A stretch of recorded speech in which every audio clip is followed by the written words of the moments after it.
Was this a worthy follow-up to the legacy of the Planet of the Apes?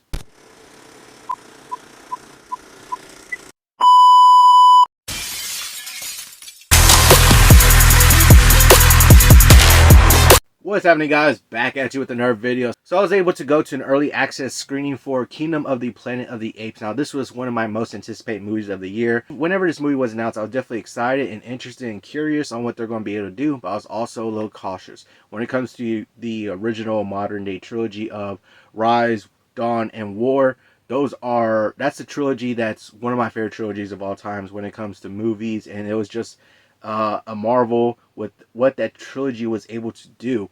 So I was definitely cautious, but curious also on what they could be able to do with a follow-up movie that was going to be coming out a few years after, and basically taking place of, you don't know any of these characters. This is basically taking place during a time to where it's like, I think they said 300 years after that whole story that happened, and it was definitely interesting. I was intrigued, but like I said, I was definitely wondering how will they be able to follow that up? Will they be able to make a worthy enough follow up to that whole trilogy? And of course, right off the bat, I gotta say the thing that sticks with this movie definitely more is that the visuals still look pretty good from the previous trilogy to this movie.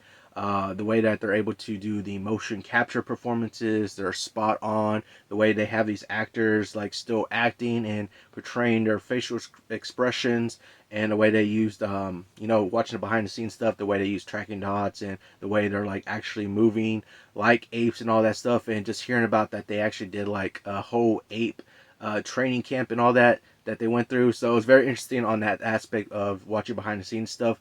But visually, it looks so stunning. It visually looks impressive, and it just keeps up, and it's on par with the previous trilogy. And just the way you have these, the scope of these landscapes, and then the visuals with the motion capture performances. It's so well done. So that's one of the things that definitely sticks out to me in this new movie, to where it's just so spot on and just lives up to that. But I will say, although that this movie is taking place about 300 some odd years later after the original trilogy, Caesar's presence is still a commanding force in this movie. This movie definitely plays out to where it's the legacy of Caesar. It's Caesar's presence is still felt around in this movie, to where you have these different clans and you have their different interpretations of what they thought of Caesar, how they continue on with his legacy, and the way that these characters perceive him as, one of their known figures in their legacy and their faith and everything like that they built up to be.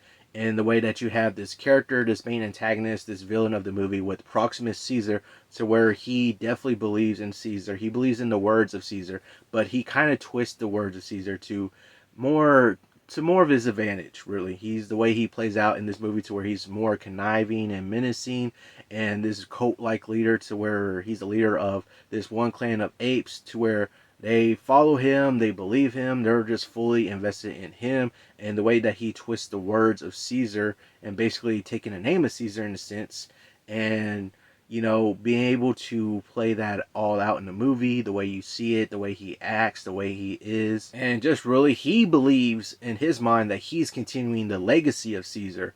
But you can see that he's not really doing it at the scope of the way that Caesar did it originally. He's definitely taking a different approach in the way that he's using Caesar's word to kind of twist his words in his advantage. And then on the other hand, you have somebody who is another standout for this movie, and that is the character of Rocka, to where he's this older, wiser ape, to where he believes in Caesar's legacy, he believes in Caesar's words, and he knows the truth of Caesar's words, and he actually follows Caesar's words more directly and more of a different approach compared to like Proximus Caesar. And the character Rocka really acts as this sort of old philosopher type, to where he knows the words of Caesar, he knows the truth about Caesar, and he follows that. But you have your young protagonist character of Noah, and this basically is hit more from his perspective, more from his point of view.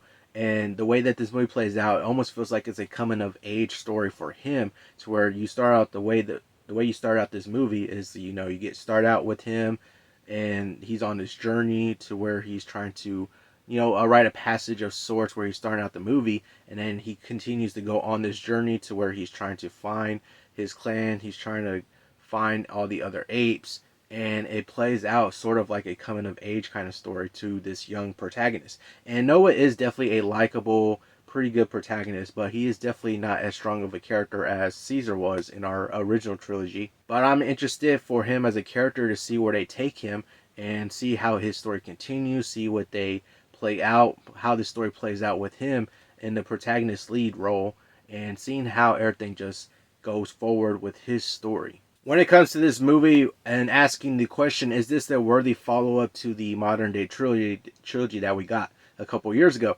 And in my mind, in my opinion, I think it's definitely a worthy follow-up. It is definitely not perfect by any means, and I don't think it's as strong of a outing as something like War or Dawn of the Planet of the Apes, but I definitely think it's on par, at least with Rise, or at least going in that general direction is definitely on par with some of that. This definitely feels like an opening story, or an opening chapter to a broader story that they could continue on, and I'm definitely interested in seeing that. I'm interested in seeing, where does the story go from here? I'm interested in seeing these characters again, to where does their story go?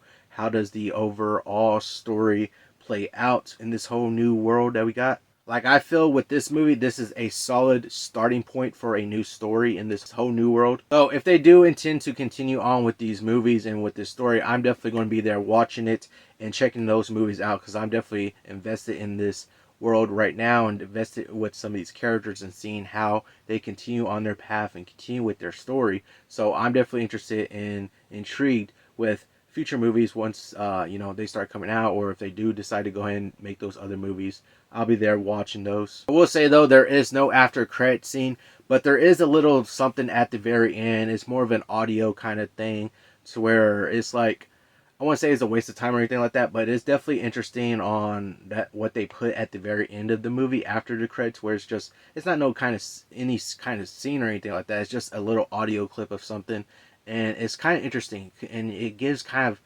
of leans in towards some maybe speculation that you could come up with for future. Honestly, what I want to kind of see in the future, not necessarily with these movies, but like in general for the future of the Planet of the Apes, is I kind of want to see them loop back into the original Planet of the Apes movie, to where we get those, where you had the space, we had the astronauts come down, and of course how the original Planet Apes movie plays out. But I kind of want something where it kind of loops back to that original movie, to where it's like one of these movies could like kind of end to set up that movie, like a loop around, kind of set up that movie or something like that. And I think it's very possible they could do that. And the way that, if you pay attention to Rise, my recent rewatch of Rise of the Planet of the Apes, there's definitely some Easter eggs. If you pay attention to some stuff, there's definitely some Easter eggs that kind of lead up to that. So you can kind of see where they were going with that.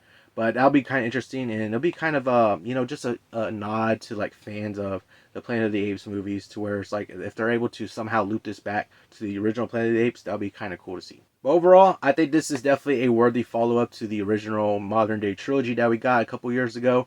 It's a pretty good, solid movie. I enjoyed most of it, and these characters I was able to get to know better and get invested with these characters, and want to see their story kind of continue on and see how the whole overarching story continues on with these characters and within this new world. But that's going to do it for this review of Kingdom of the Planet of the Apes. If you were able to check it out, definitely let me know down in the comments below. What did you think of this movie? Did you enjoy it or not? I'll do it all for this video. Hopefully y'all enjoyed it. Remember to subscribe and turn notifications on so you know I post another video. Hope y'all have an awesome day, and I'll see you on the next one.